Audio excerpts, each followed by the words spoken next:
નમસ્કાર મિત્રો, આપ સૌનું સ્વાગત છે અમારી યુટ્યુબ ચેનલ પર। મિત્રો, આજે આપણે મહેસાણાના ઇતિહાસની વાત કરીશું કે મહેસાણાની સ્થાપના સૌપ્રથમ કોણે કરી હતી। સંવત 1414માં ભાદરવા સુદ દશમના રોજ મેસાજી ચાવડાએ તોરણવાળી માતાજીની સ્થાપના કરીને મહેસાણાનો પાયો નાખ્યો હતો। મિત્રો, તમને જણાવી દઈએ કે મહેસાણાનું નામ પહેલા મહેસાણા હતું। પુંજાજી ચાવડાની બહાદુરી પર વારી જઈને અલાઉદ્દીન ખિલજીએ પુંજાજી ચાવડાને 284 ગામ ભેટ આપ્યા હતા। પુંજાજી ચાવડાએ અંબાસણ ગામમાં ગાદી સ્થાપીને તેમના 3 દીકરાઓ પૈકી મેસાજી ચાવડાને મહેસાણા તરફનો પટ્ટો આપ્યો હતો। તેથી મેસાજીએ મહેસાણા ગામનું તોરણ બાંધ્યું હતું।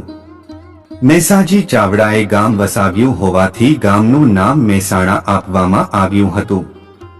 કાળક્રમે મહેસાણા શબ્દ અપભ્રંશ થઈને આજે મહેસાણા બની ગયું છે। મેસાજી ચાવડાએ સ્થાપના કરેલા તોરણવાળી માતાજીનું મંદિર આજે પણ છે, જે મહેસાણાની નગરદેવી છે। મેસાજી ચાવડાના શાસન વખતે કડી ઉત્તર ગુજરાતનું મથક હતું, પરંતુ ઈસવીસન 1902માં ગાયકવાડ સરકારે મહેસાણાને વડું મથક બનાવ્યું હતું। ત્યારથી મહેસાણાનો વિકાસ શરૂ થયો હતો। આવી અન્ય જાણકારી મેળવવા માટે અત્યારે જ અમારી ચેનલને સબસ્ક્રાઇબ કરી લો અને વિડીયો પસંદ આવ્યો હોય તો વિડીયોને લાઇક કરવાનું ભૂલતા નહીં અને કોમેન્ટમાં જય માતાજી લખવાનું ભૂલતા નહીં। જય જય માતાજી મિત્રો।